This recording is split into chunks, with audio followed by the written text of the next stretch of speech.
நேற்று இந்த van 2.2 S2V மாடலோட அப்கிரேடை பற்றி ஒரு வீடியோ போட்டிருந்தேன். அந்த வீடியோ அப்லோட் பண்ணும்போது தான் ஒன்று நோட் பண்ணேன். அந்த மாடல் வந்து first open source MOE architecture model இன் வீடியோ ஜென்ரேஷன்.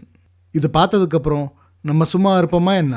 அப்போ என்ன டெக்னாலஜி, என்ன கான்செப்ட் இந்த மாடலில் யூஸ் பண்ணுறாங்கன்னு பார்ப்போம்.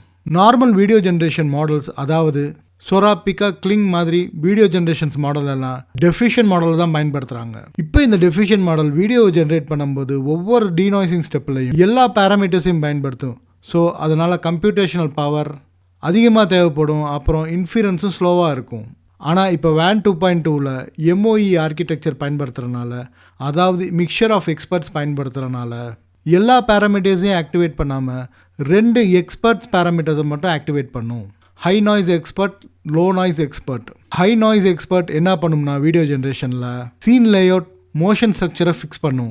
அப்புறம் லோ நாய்ஸ் எக்ஸ்பர்ட் என்ன பண்ணும்னா வீடியோ ஜென்ரேஷனில் ஃபைன் டெக்ஸ்சர்ஸ், டீட்டெயில்ஸ், ஷார்ப்னஸை பாலிஷ் பண்ணும்.